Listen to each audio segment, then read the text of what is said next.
Audio पिटारा सुनना जरूरी है। नमस्ते दोस्तों, आपका स्वागत है दिल से दिल तक विद खुशी में। बेहतरीन लव स्टोरीज को सुनने के लिए मेरे चैनल को सब्सक्राइब करें और बेल आइकन को दबाना न भूलें ताकि आपको हर अपडेट मिलता रहे। नमस्ते दोस्तों, दिल से दिल तक में आपका स्वागत है। कुछ महीने बीत चुके थे। अंजलि को ट्रैवल फोटोग्राफी के कई प्रोजेक्ट मिल चुके थे। वो शहरों से लेकर जंगलों तक हर जगह घूम चुकी थी, लेकिन उनके मन में एक ख्वाहिश थी, रेगिस्तान की विशालता और रहस्य को अपने कैमरे में कैद करने की। एक दिन उसे एक ईमेल आया।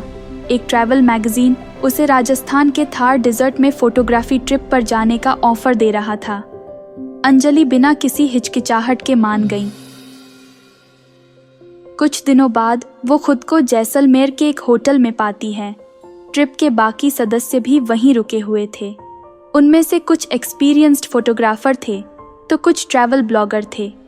अगले सुबह वो जीपों में सवार होकर रेगिस्तान की ओर निकल पड़े।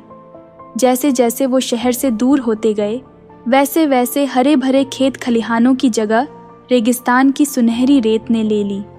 दोपहर तक वो अपने कैंप पर पहुंच गए थे। ये कैंप रेगिस्तान के बीचों बीच स्थित था। चारों तरफ सिर्फ रेत के टीले ही दिखाई दे रहे थे।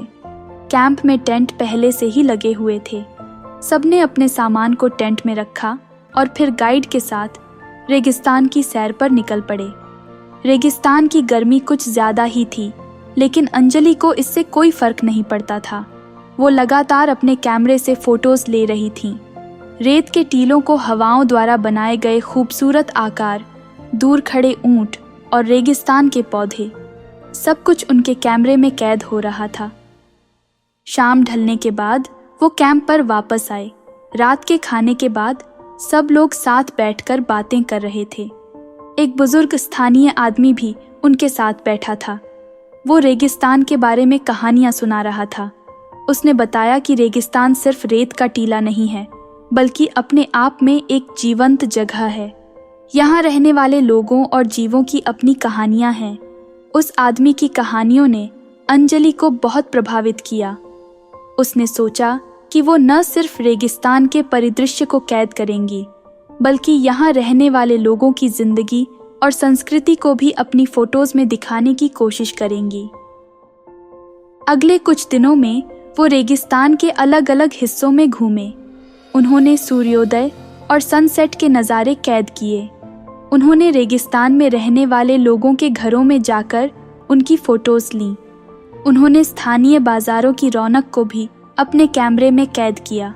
एक रात जब आसमान साफ था और हज़ारों तारे चमक रहे थे, अंजलि ने रेगिस्तान की रात की खूबसूरती को कैद करने की कोशिश की। फ़ोटोज़ में रेत के टीलों पर पड़ती चांदनी और आसमान में टिमटिमाते तारे शामिल थे। रेगिस्तान की ट्रैवल अंजलि के लिए एक यादगार अनुभव बन गई। उसने न सिर्फ खूबसूरत फ़ोटोज़ लीं, बल्कि रेगिस्तान के बारे में बहुत कुछ सीखा। उसे एहसास हुआ कि हर जगह कोई न कोई कहानी छिपी होती है और फोटोग्राफर का काम होता है उसे दुनिया के सामने लाना। वापसी की रास्ते पर जीप रेगिस्तान की सुनहरी रेत को चीरती हुई चल रही थी। पीछे मुड़कर देखने पर रेगिस्तान की विशालता उन्हें अवाक कर रही थी। कुछ ही दिनों पहले वो इसी रेगिस्तान में थीं, इसकी कहानियां सुन रही थीं, इसकी खामोशियों को अपने कैमरे में कैद कर रही थीं। अब उसके कैमरे में सैकड़ों फोटोज थीं। रेगिस्तान के लहरते टीले, सनसेट का लाल आंचल, चमकते सितारों से भरा आसमान और सबसे खास रेगिस्तान के लोगों की आंखों में छिपी कहानियां। कुछ हफ्तों बाद अंजलि ने एक एग्जीबिशन का आयोजन किया जिसका विषय था रेगिस्तान की रातें। एग्जीबिशन में उसकी फोटोज को ज़बरदस्त सराहना मिली। लोगों को रेगिस्तान के रहस्यमय सौंदर्य को देखकर अचंभा हुआ। एक अखबार के रिव्यू में लिखा गया, अंजलि की फोटोज रेगिस्तान की सिर्फ खूबसूरती ही नहीं दिखाती, बल्कि वहाँ के लोगों की जिंदगी और संस्कृति की झलक भी दिखाती है। उनकी फोटोज देखकर लगता है मानो हम खुद रेगिस्तान में खड़े हों और उसकी कहानियां सुन रहे हों। एग्जीबिशन के बाद अंजलि को कई फोटोग्राफी अवार्ड्स के लिए नॉमिनेट किया गया। उसे कई ट्रैवल मैगजीनों के कवर पेज के लिए फोटोशूट करने के ऑफर भी मिले। एक शाम अंजलि रोहित के स्टूडियो में बैठी हुई थी। वो उसे रेगिस्तान की फोटोज दिखा रही थी। रोहित उनकी तारीफ कर रहा था। अंजलि, ये फोटोज वाकई में कमाल की हैं, रोहित ने कहा। तुमने रेगिस्तान की खामोशी को बोलती हुई फोटोज में बदल दिया है। अंजलि मुस्कुराई और बोली, ये सब तुम्हारी वजह से ही हुआ है रोहित। तुमने मुझे ट्रैवल फोटोग्राफी की दुनिया से परिचय कराया। तुमने मुझे सिखाया कि कैसे फोटोज के जरिए कहानियाँ सुनाई जा सकती हैं। रोहित ने मुस्कुराते हुए कहा, मैंने तुम्हें सिर्फ दिशा दिखाई थी अंजलि, बाकी रास्ता तुमने खुद ही तय किया है और तुम जिस तरह से आगे बढ़ रही हो वो वाकई में काबिले तारीफ है। अंजलि ने रोहित को धन्यवाद दिया और फिर फ्यूचर की योजनाओं के बारे में बात करने लगी। वो अब अकेले ही दुनिया घूमना चाहती थी, अलग अलग संस्कृतियों को करीब से जानना चाहती थी और उन्हें अपनी फ़ोटोज़ के जरिए दुनिया के सामने लाना चाहती थी। रोहित ने अंजलि की बातों को ध्यान से सुना।